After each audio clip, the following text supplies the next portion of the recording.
Very good morning. 9ನೇ ತರಗತಿಯ ದ್ವಿತೀಯ ಭಾಷೆ English, second language English, supplementary reading 4. ಇದು ಏನಪ್ಪಾ ಅಂದ್ರೆ last supplementary reading 4 Monday morning, ಸೋಮವಾರ ಬೆಳಿಗ್ಗೆ. ಹೌದಾ? ಮಾರ್ಕ್ ಟ್ವೈನ್ ಅನ್ನೋರು ಬರ್ದಾರಂತಹ ಸಪ್ಲಿಮೆಂಟರಿ ರೀಡಿಂಗ್ ನ ಕ್ವಶನ್ ಆನ್ಸರ್ಸ್ ಅನ್ನ ನೋಡ್ತಾ ಹೋಗೋಣ. ಹಂಗಾರೆ question main number 1, 4 alternatives are given, choose the best alternative ಅಂತ ಕೇಳಿದಾರೆ. ಏನಪ್ಪಾ ಅಂದ್ರೆ ಇವು MCQ ಕ್ವಶನ್ಗಳು, ಮಲ್ಟಿಪಲ್ ಚಾಯ್ಸ್ ಕ್ವಶನ್ಸ್. ಹೌದಾ? ಒಂದು ಉತ್ತರವನ್ನು ಆರಿಸಬೇಕಾಗಿರ್ತದೆ. ಹಾಗಾದ್ರೆ first question, said was Toms dash. Option A half brother, option B younger brother, option C elder brother, cousin. ಹಾಗಾದ್ರೆ ಇದರ ಸರಿಯಾದ ಉತ್ತರ option A half brother. Said was Toms half brother. Younger brother Doddanna, Chikkanna. Elder brother Doddanna. Cousin ಏನಪ್ಪಾ ಅಂದ್ರೆ ಸಂಬಂಧಿಕ.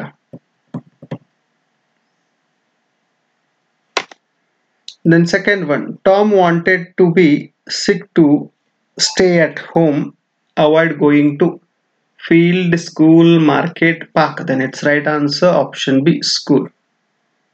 Option B, school. Tom wanted to be sick to stay at home and avoiding going to school. Tom ಆರಾಮಿಲ್ಲದ ಕಾರಣ ಮನೆಯಲ್ಲಿ ಇರ್ಲಿಕ್ಕೆ ಇಷ್ಟಪಡ್ತಾನ, ಆಮೇಲೆ ಶಾಲೆಗೆ ಹೋಗೋದನ್ನ ಅವಾಯ್ಡ್ ಮಾಡ್ತಿರ್ತಾನ. Question number 3, there was something wrong with Tom's head, hand, toe, leg. ಹೌದಾ? ಏನಪ್ಪಾ ಅಂದ್ರೆ ಏನಾದ್ರೂ ಸಂಭವಿಸಿದೆ ಯಾರ ಜೊತೆ? ಟಾಮ್ ಜೊತೆ. ಎಲ್ಲಿ? ಅದು ತಲೆಯಲ್ಲಿ. ಹೆಡ್ ಅಂದ್ರೆ ತಲೆ, ಹ್ಯಾಂಡ್ ಅಂದ್ರೆ ಕೈ, ಟೋ ಅಂದ್ರೆ ಬೆರಳು, ಹೆಬ್ಬೆರಳು, ಲೆಗ್ ಅಂದ್ರೆ ಕಾಲು. ಸರಿಯಾದ ಉತ್ತರ option C, toe. Next fourth one, the meaning of ailment is illness, joyless, enjoyment, foolishness. ಸರಿಯಾದ ಉತ್ತರ ಆಪ್ಷನ್ ಎ, ಇಲ್ನೆಸ್. ಆರಾಮ್ ಇಲ್ಲದೆ ಇರುವುದು. ಓಕೆನಾ? ನೆಕ್ಸ್ಟ್ ಫಿಫ್ತ್ ಒನ್ ನೋಡ್ರಿ, ಜಾಯ್ಲೆಸ್ ಸಂತೋಷ ಇಲ್ಲದೆ ಇರೋದು, ಎಂಜಾಯ್ಮೆಂಟ್ ಸಂತೋಷ, ಫುಲಿಶ್ನೆಸ್ ಮೂರ್ಖತನ. Fifth one, Tom wanted Sid to tell about his happiness, ailment, knowledge, sadness. Then its right answer option B, ailment. ಹೌದಾ? ಟಾಮ್ ಏನಪ್ಪಾ ಅಂದ್ರೆ ಏನ್ ಮಾಡ್ತಿರ್ತಾನಪ್ಪ ಅಂದ್ರೆ ಹೇಳ್ಬೇಕಂತ ಇಷ್ಟಪಡ್ತಿರ್ತಾನೆ. ಯಾರಿಗೆ? ಸಿಡ್ಗೆ. ಏನಪ್ಪಾ ಅಂದ್ರೆ ಏಲ್ಮೆಂಟ್, ಆತನಿಗೆ ಕಾಯಿಲೆ ಹೊಂದಿದೆ ಅಂತ. Sixth one, dash was feeling miserable. Sid, Tom, Mary, Polly. Then its right answer option B, Tom. The next one, seventh one, Tom would hold a dash in reserve, books, money, hand, tooth. Okay, then its right answer tooth. Then eighth one, Sid slept on very happily, soundly, dreamily, deeply. Then its right answer option B, soundly. Ninth one, dash was his imagination working superbly, handsomely, madly, rubbish. Then its right answer option B, handsomely. ಏನಪ್ಪಾ ಅಂದ್ರೆ ಅವನ ಕಲ್ಪನೆ ತುಂಬಾ ಚೆನ್ನಾಗಿ work ಆಗ್ತಾ ಇದೆ, ಅದಕ್ಕೆ ಹ್ಯಾಂಡ್ಸಮ್ಲಿ ಅಂತ ಬಳಸ್ತೀವಿ. 10th one, the dash instrument were ready, writing, operation, dental, agriculture. ಹೌದಾ? ಅಕಾರ್ಡಿಂಗ್ ಟು ಅಲ್ಲಿ ಏನ್ ಕೊಟ್ಟಿದಾರಲ್ಲ ಸ್ಟಾಂಜ, ಅದಕ್ಕೆ ತಕ್ಕಂತ ಕ್ವಶನ್ ಆನ್ಸರ್ಸ್ ಇದಾವ. Dental, option C, right answer. Then question main number 2, answer the following questions. First one, who was Sid? Sid was a younger half brother of Tom.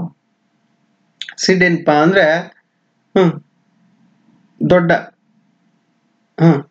ಮಧ್ಯದ ದೊಡ್ಡಣ್ಣ.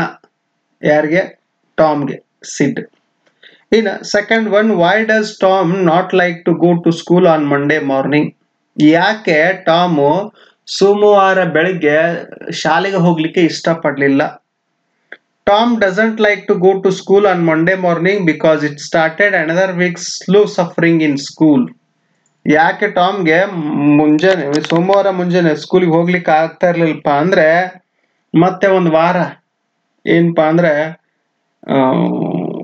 Suffer ಅಂದ್ರೆ ಏನು, ಕಷ್ಟಪಡ್ಬೇಕಲ್ಲ ಅಂತ ಅನ್ಸ್ಕೊಂಡು ಹೋಗ್ಲಿಕ್ಕೆ ಬೇಡ ಅಂತ ಇದ್ದ. ನೆಕ್ಸ್ಟ್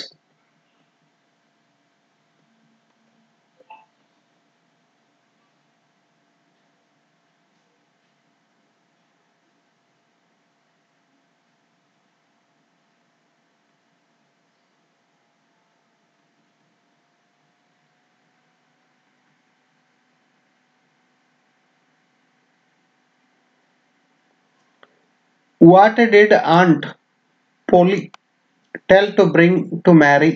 ಹೌದಾ, ಚಿಕ್ಕಮ್ಮಳಾದಂತಹ ಪೋಲಿ ಏನ್ ತರ್ಲಿಕ್ಕೆ ಹೇಳಿದ್ಲು, ಯಾರಿಗೋಸ್ಕರ, ಮ್ಯಾರಿಗೋಸ್ಕರ. Aunt Polly told to bring a piece of silk thread and some burning coals from kitchen. ಏನಪ್ಪಾ ಅಂದ್ರೆ ಚಿಕ್ಕಮ್ಮಳಾದಂತ ಪೋಲಿ ಏನ್ ತರ್ಲಿಕ್ಕೆ ಹೇಳಿದಳಪ್ಪ ಅಂದ್ರೆ ಪೀಸ್ ಆಫ್ ಸಿಲ್ಕ್, ಏನಪ್ಪಾ ಅಂದ್ರೆ ರೇಷ್ಮೆಯ ಒಂದು ತುಣುಕು, ಆಮೇಲೆ ಏನಪ್ಪಾ ಉರಿಯುತ್ತಿರುವಂತಹ ಕೆಲವು ಕಲ್ಲಿದ್ದಲು ತುಣುಕುಗಳನ್ನ ಎಲ್ಲಿಂದಪ್ಪ ಅಂದ್ರೆ ಅಡಿಗೆ ಮನೆಯಿಂದ ತರ್ಲಿಕ್ಕೆ ಹೇಳಿದ್ರು. Then fourth one, how did aunt Polly react when she reached the room. ಯಾವ ರೀತಿಯಾಗಿ ಆಂಟ್ ಪೋಲಿ ವರ್ತಿಸಿದಳು ಯಾವಾಗ ಅವಳು ಕೋಣೆಗೆ ಹೋಗಿ ಮುಟ್ತಾಳ ಆವಾಗ. Aunt Polly face a grave white and her lips trembled. In this way she reacted when she reached the room. ಯಾವಾಗ ಅವಳು ಏನೋ ಚಿಕ್ಕಮ್ಮಳಾದ ಪೋಲಿ ಏನಪ್ಪಾ ಅಂದ್ರೆ ಅವಳ ಮುಖ ಬೆಳ್ಳಗಾಗ್ತದ, ಆಮೇಲೆ ಅವಳ ತುಟಿಗಳು ಅಲ್ಲಾಡ್ಲಿಕ್ಕೆ, ಟ್ರಂಬಲ್ ಅಂದ್ರೆ ಅಲ್ಲಾಡ್ಲಿಕ್ಕೆ ಪ್ರಾರಂಭಿಸ್ತಾವ. ಈ ರೀತಿಯಾಗಿ ಏನಪ್ಪಾ ಅಂದ್ರೆ ಅವಳ ರೂಮ್ ಅನ್ನ ಮುಟ್ಟಿದ ತಕ್ಷಣ ರಿಯಾಕ್ಟ್ ಮಾಡ್ತಾಳ. Fifth one, why did Tom want to Sid to get up. ಯಾಕೆ ಟಾಮ್ ಸಿಡ್ ಎದ್ದೇಳ್ಬೇಕಂತ ಅನಿಸ್ತಾ ಇತ್ತು. Because Tom wants to bring about the symptoms of his ailment to his notice of Sid. ಯಾಕಪ್ಪ ಅಂದ್ರೆ ಟಾಮ್ ಏನಪ್ಪಾ ಅಂದ್ರೆ ಅವನ ಸಿಂಪ್ಟಮ್ಸ್ ಏನಿದಾವಲ್ಲ ಏಲ್ಮೆಂಟ್ದು, ಆ ಸಿಂಪ್ಟಮ್ಸ್ ಗಳನ್ನ ಹೊರ ಇಡ್ಲಿಕ್ಕೆ ಆಮೇಲೆ ತೋರಿಸ್ಲಿಕ್ಕೆ ಯಾರಿಗೆ, ಸಿಡ್ಲಿಗೆ ಪ್ರಯತ್ನ ಪಡ್ತಾ ಇದ್ದ. ಅದಕ್ಕೆ. ಇನ್ sixth one, what made Tom more painful. ಹೌದಾ, ಏನಪ್ಪಾ ಅಂದ್ರೆ ಟಾಮ್ಗೆ ಹೆಚ್ಚು ನೋವನ್ನ ಕೊಡ್ತು. Tom generally began the day with a wishing he had no holiday on Sunday. It made him going to school much more painful. ಟಾಮ್ಗೆ ತುಂಬಾ ದುಃಖವನ್ನು ಕೊಡ್ತಕ್ಕಂಥ ಸಂಗತಿ ಏನಪ್ಪಾ ಅಂದ್ರೆ ರವಿವಾರನು ರಜೆ ಇರದೇ ಇರೋದು, ಆಮೇಲೆ ಏನಪ್ಪಾ ಅಂದ್ರೆ ಶಾಲೆಗೆ ಹೋಗೋದು ತುಂಬಾ ದುಃಖವನ್ನ ಕೊಡ್ತಾ ಇತ್ತು. Seventh one, why did Tom keep tooth problems in reserve. ಹೌದಾ, ಟಾಮ್ ತನ್ನ ಹಲ್ಲುಗಳ ನೋವನ್ನ ಕಡಿಮೆ ಮಾಡ್ಕೊಳ್ಳಿಲ್ಲ, ಅದನ್ನ ರಿಸರ್ವ್ ಮಾಡದ. ಯಾಕೆ? Because his aunt would pull it out and that would hurt him a lot. ಯಾಕಂದ್ರೆ ಚಿಕ್ಕಮ್ಮ ಹಲ್ಲುಗಳನ್ನ ಕೀಳಲಿಕ್ಕೆ ಅಥವಾ ಏನು ಸರಿಸ್ಲಿಕ್ಕೆ ಪ್ರಯತ್ನ ಪಡ್ತಾ ಇದ್ರು, ಅದರಿಂದ ತುಂಬಾ ನೋವು ಆಗ್ತಿತ್ತು, ಅದಕ್ಕೆ ಅವುಗಳನ್ನ ರಿಸರ್ವ್ ಆಗಿಟ್ಟಿದ್ದ. Why did Tom keep tooth problems reserve ಅಂತ ಹೇಳಿದೆ. How does Tom's imagination work. ಯಾವ ರೀತಿಯಾಗಿ ಟಾಮ್ನ ಕಲ್ಪನೆ ಕೆಲಸ ಮಾಡ್ತು. Tom was suffering in reality and so handsomely was his imagination working that his groans had become quite genuine. ಹೌದಾ, ಏನಪ್ಪಾ ಅಂದ್ರೆ ಟಾಮ್ ಏನಪ್ಪಾ ಅಂದ್ರೆ ಏನು ಬಳಲ್ತಾ ಇದ್ದ. ಹೌದಾ, ಮತ್ತೆ ಅವನ ಕಲ್ಪನೆಗಳೇನಿದ್ದು ಅವೆಲ್ಲ ಕೆಲಸ ಮಾಡ್ತಾ ಇದ್ದು. ಹೌದಾ, ಆಮೇಲೆ ಏನಪ್ಪಾ ಅಂದ್ರೆ ಅವನಿಗೆ ಏನ್ ಅನಿಸ್ತಾ ಇತ್ತಲ್ಲ ಅವೆಲ್ಲ ಏನಪ್ಪಾ ಅಂದ್ರೆ ಜುನೈನ್ ಆಗಿತ್ತು, ಅಂದ್ರೇನು ನಂಬತಕ್ಕಂತ ವಿಷಯಗಳಾಗಿತ್ತು. Ninth one, what did aunt Polly tell to Tom at last. ಹೌದಾ, ಚಿಕ್ಕಮ್ಮಳಾದ ಪೋಲಿ ಟಾಮ್ಗೆ ಕೊನೆಗೆ ಏನ್ ಹೇಳ್ತಾಳ. Aunt Polly told that Tom should go to school and he should not have frightened her like this at all. Aunt Polly ಏನ್ ಹೇಳ್ತಾಳಪ್ಪ ಅಂದ್ರೆ Tom should go to school, Tom ನೀನು ಶಾಲೆಗೆ ಹೋಗ್ಬೇಕು. he should not have frightened her like this at all. ಅವನು ಹೆದರ್ಕೋಬಾರ್ದು ಇಂತಹ ವಿಷಯಗಳಿಗೆಲ್ಲ. Question made number 3, read each one of the following extracts and answer the questions given below ಅಂತ ಕೇಳಿದ್ದಾರೆ. he investigated further. ಅವನು ಮತ್ತೆ ಹೆಚ್ಚು ಸಂಶೋಧನೆಯನ್ನ ಮಾಡ್ದ. Who does he refer to? He refers to Storm. What did he investigate? ಏನನ್ನ investigate ಮಾಡ್ದ? He investigated every part of his body and found that his upper tooth was loose. ಹೌದಾ, ಅವನ ದೇಹವನ್ನೆಲ್ಲ ಪರೀಕ್ಷಿಸಿ ತನ್ನ ಮೇಲ್ಹಲ್ಲುಗಳಲ್ಲಿ ಒಂದೇನಾಗಿದೆಪ್ಪ ಅಂದ್ರೆ ಲೂಸ್ ಆಗಿದೆ ಅಂತ ತಿಳ್ಕೊಂಡ. Second one, don't shake me like that, ನನ್ನನ್ನು ಈ ರೀತಿಯಾಗಿ ಅಲ್ಲಾಡಿಸ್ಬೇಡಿ. Who said this? Tom said this. Why did he say so? Because, ಯಾಕೆ ಈ ರೀತಿ ಹೇಳ್ತಾನ? Because he did not like to go to school, ಅವನಿಗೆ ಶಾಲೆಗೆ ಹೋಗೋದು ಇಚ್ಛೆ ಇರಲಿಲ್ಲ. So he acted as he has pain in his toe, ಅವನಿಗೆ ಶಾಲೆ ಹೋಗದೆ ಇರೋದ್ರಿಂದ ಅವನು ನಾಟಕ ಮಾಡ್ತಾನೆ, ಅವನ ಹೆಬ್ಬೆರಳುಗಳಲ್ಲಿ ಟೋ ಅಲ್ಲಿ ನೋವಿದೆ ಅಂತ. Third one, how long have you been like this, ಎಷ್ಟು ವೇಳೆಯಿಂದ ನೀನು ಈ ರೀತಿಯಾಗಿದೀಯಾ? Who said this? Sid said this. Why did he say so? Because Tom was groaning that he has pain in the toe. ಹೌದಾ, ದಿನಾಲು ಏನಪ್ಪಾ ಅಂದ್ರೆ ಹೇಳ್ತಾ ಇದ್ದಾನ, ಯಾರು? ಟಾಮ್ ಹೇಳ್ತಾ ಇದ್ದಾನ ಏನಪ್ಪಾ ಅಂದ್ರೆ ಅವನ ಬೆರಳುಗಳಲ್ಲಿ ನೋವಿದೆ ಅಂತ. Why didn't you wake me sooner, ಯಾಕೆ ನೀನು ನನ್ನನ್ನು ಬೇಗ ಎಬ್ಬಿಸಬಾರ್ದು? Who does you refer to? You refers to Tom. Why did he say so, ಯಾಕೆ ಈ ರೀತಿ ಹೇಳ್ತಾನಪ್ಪ ಅಂದ್ರೆ because Tom was groaning from hours and he said don't stir. Said he will kill him.